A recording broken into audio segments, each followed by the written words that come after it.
Am I the a-hole for telling my sister that she is as bad as our father?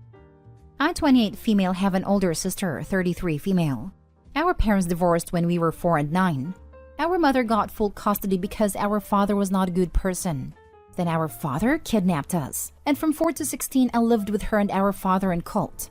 It was your run-off-the-mill Christian cult. Homeschooled, forced to dress modestly, any type of independence is seen as sinning, etc. But when I was 16, the cops finally arrested him and we were reunited with our mom. The first few years of freedom were wild. We finally got to grow as individuals, experiencing normal life and face our traumas in therapy. My sister became a tattooed, pink-haired career woman. I went to college, worked for a couple of years, met a good man, and decided that being a stay-at-home mom is what I really want. Looking at me, you would think that I am embodying what we were taught as kids in a cult. But that's not true. Just find myself in dressing in feminine clothes, taking care of my home, my husband, and my kid. I'm an equal in my relationship. I know how to assert myself, and I am as far from what I used to be as my sister is.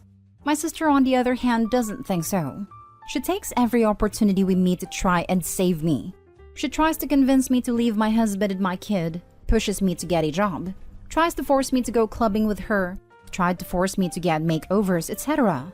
I finally had enough yesterday. She made a dating profile for me on Tindr, and she has been chatting with a guy and had set a date already. I was furious. So we got into a screaming match that ended up with me telling her, "You are exactly like Dad. You are both trying to change me to fit the idea of what you think I should be." She was shocked, didn't say anything and just left. Her partner told me that she had an anxiety attack and is ramping up her therapy sessions. And now I am feeling like an a-hole. Not an a-hole. What you said is exactly right. She wouldn't listen to you before. Sometimes it takes a verbal slap in the face with the reality to get through to someone. Something that I've learned. The people who visibly rebel the most tend to be the ones who are the most similar to what they're rebelling from. The sister embodies this intensely, given her need for control. I agree, and for this reason, I'm actually gonna go with no a-holes here. OP, first, I'm really glad you're both out of that situation.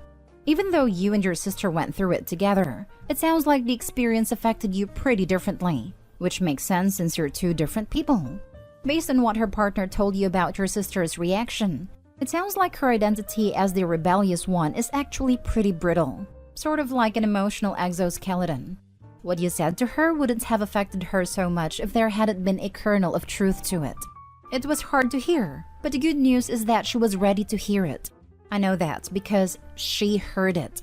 If she wasn't ready for it, she would have shut down instantly by lashing out at you, doubling down on the party girl thing, etc. She'd probably have quit therapy too, but that's not what she did. She heard what you said and recognized the truth of it, and she's dealing with it in an appropriate way.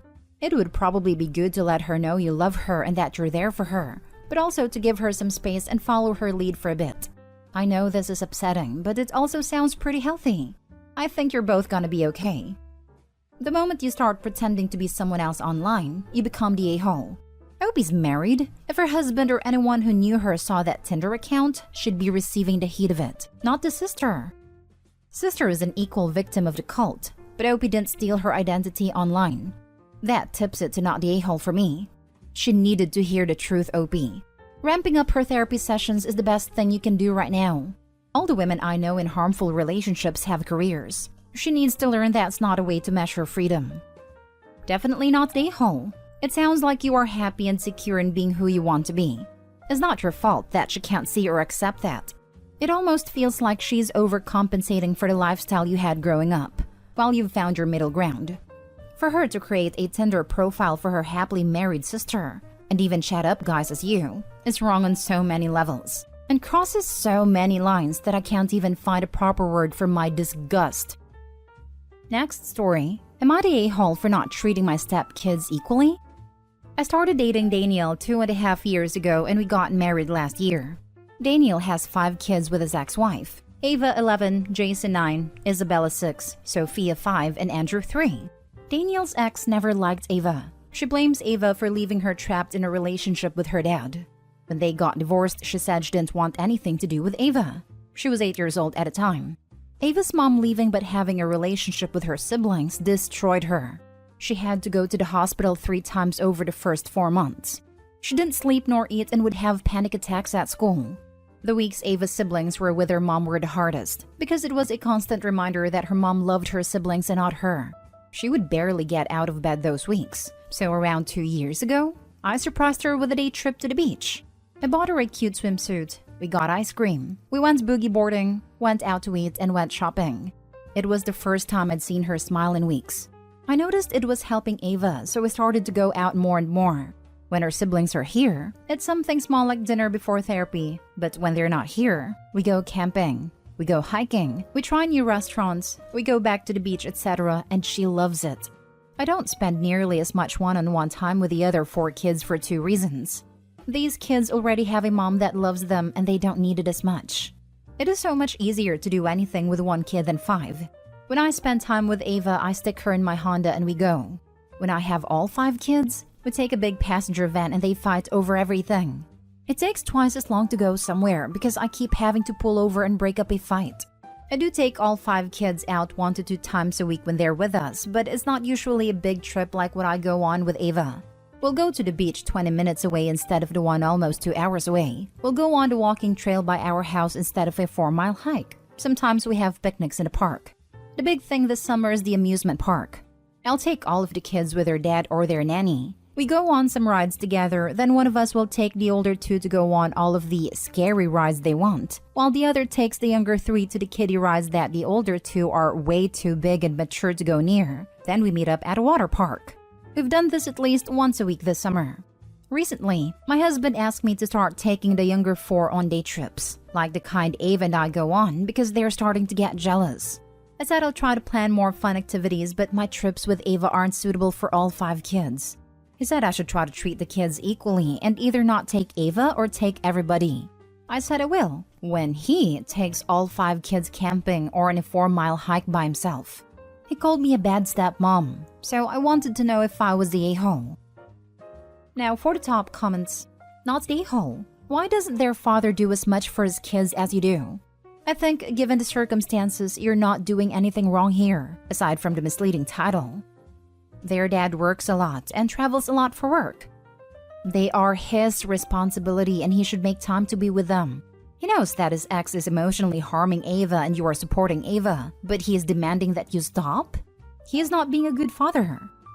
He said I should try to treat the kids equally and either not take Ava or take everybody. The kids aren't equal, and the other 4 have a mother. Ava only has you.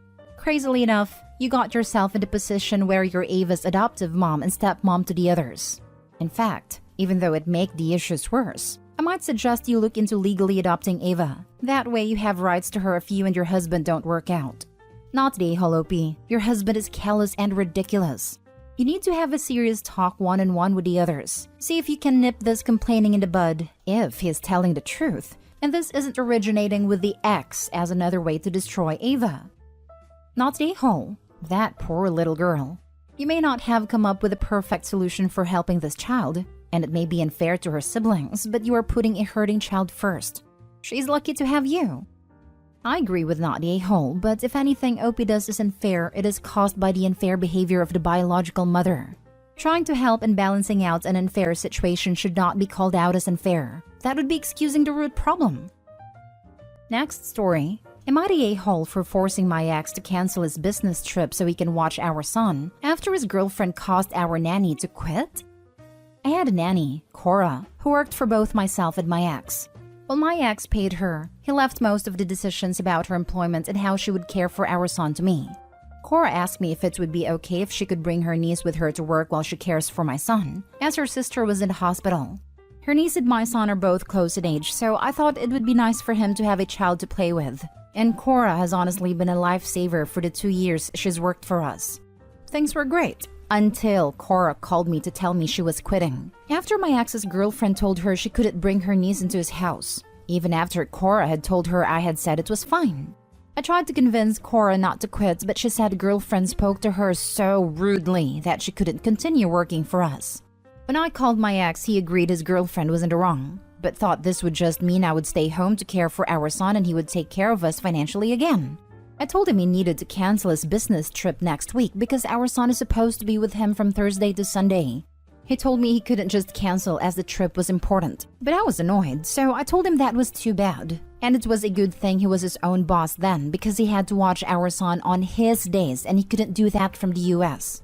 Now he's upset with me and his sister told me he broke up with his girlfriend in front of everybody because he was angry after our conversation. Am I the a-hole? Not the a-hole. His childcare was lost due to his girlfriend and he is responsible for finding backup childcare during his parenting time. Most parents have to schedule their business travel when their children aren't with them if they don't have alternative care. So, he needs to parent. He didn't have good boundaries with his girlfriend about her minding her manners with the important childcare provider he employs, and now he has consequences. I hope you can give the nanny a good reference for her next role. She did not deserve mistreatment. Hopefully you find an excellent new nanny shortly as well. I will also add that his girlfriend was probably of the eye candy category, and not someone he really cared about. Plus, how entitled can the guy be? The nanny quit, so my ex will quit her job and take care of the kid? My friend broke up with her narcissist ex, and every single inconvenience he experiences in his life is her problem to fix. He got a flat tire while transporting their infant and toddler. He called her to leave work to pick the kids up because he needed to go to the tire shop.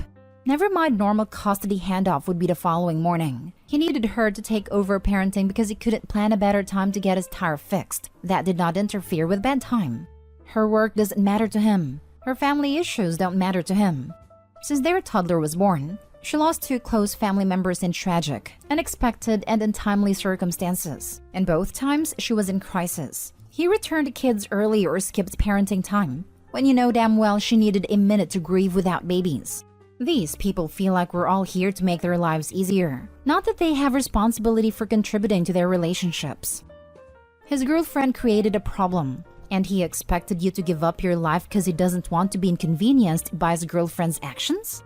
My question is, why won't Cora come back if the girlfriend is no longer in the picture? Is there more to Cora leaving? Because when you have worked for a family for years in an intimate situation like Inanny does, you do have a breaking point. I'm going to guess the girlfriend was not treating Cora very well in general. That this was discussed with the father multiple times and he ignored the situation until it got to this point. Even if the girlfriend is gone, the father was disrespecting Cora by even putting her in this situation and she got fed up. Now for the last story, am I the a-hole for not giving my nephew his birthday gift? Just bear with me for a moment. My 29 female nephew Josh, 12 male, is quite spoiled. His parents, my brother and sister-in-law, show blatant favoritism towards him over his younger sister Lou, 9 female. As a result, sadly Josh has grown a little entitled. He also is quite mean to his younger sister, because his parents never believe her when she tells him what is done to her stuff. Now, I'm usually very strict, and when the kids are with me for a weekend, Josh is usually on his best behavior. Now, Josh's birthday was yesterday. Lou had a spelling bee last week, and she got first prize. Her parents brushed it off, but I was very happy for her because she spent hours learning each word, and I was very proud. So when I took the kids' day before Josh's birthday, so he could pick out a gift for his birthday, I got Lou a stuffed animal as a "you did great," while Josh picked this game that he's been wanting. The birthday party was yesterday, and when I went to their house, Lou had been grounded and was not allowed to attend, and the 2 friends she had invited were also sent back home. I thought it was extreme and asked what she had done. Turns out that Josh and her argued over the TV remote, and Josh went to her room and destroyed her stuffed animal that I gave her and told her she didn't deserve it. Lou screamed at him and my brother got angry with her temper tantrum and had her pick up the pieces of the stuffed animal and throw them in the trash, all the while she cried. She was then grounded. By the way, Josh's best friend was the one who spilled the beans to me and also told me that Josh goaded his parents into the punishment. I was furious and refused to give Josh's birthday present, telling him he didn't deserve it for being mean to his sister. I also told off my sister-in-law and brother that they're growing insanely cruel towards their young daughter. Now, my family is angry that I refused to give Josh's birthday gift. So, am I the a-hole? Now, for the top comments. Not the a-hole. Make sure you let her know that she has family that does love her and cares about her, because she is likely to need that support as she grows. Be ready to be put at a distance and ready to support her when you can. I'd start to document everything and ask about guardian rights for Lou. Poor thing being so neglected. I'd have a talk with brother and sister-in-law over this favoritism. And if it doesn't stop, then not only will they lose their relationship with their daughter, but also consider talking to a lawyer about gaining rights for her. She is being neglected and the punishment she's enduring. Keep an open channel with her so she knows she's got someone on her side. Not Daeho. His parents are just the worst. They are, and they are making a monster. Well done for speaking up. Awful parents. Offer to adopt her if you can, as they are negligent. I hope you're around when she's a teenager and needs somewhere to live when they find an excuse to kick her out. I come from a family where sons are preferred over daughters. When my sister-in-law found out she was expecting a girl, she wanted to get rid of her, but she was too far along. I did offer to adopt her multiple times, but they have an image to maintain, and they refused to let me. My parents were the same with me. Wait, what? How? Can I ask what culture you come from? And why boys are valued so highly that your sister-in-law considered aborting her daughter? I'm extremely curious because I've never heard anything like that before. I'm South Asian, but we live in the West. I don't want to share too much because sister-in-law is very active on this thread. Good. I hope she reads these comments. She's a terrible parent.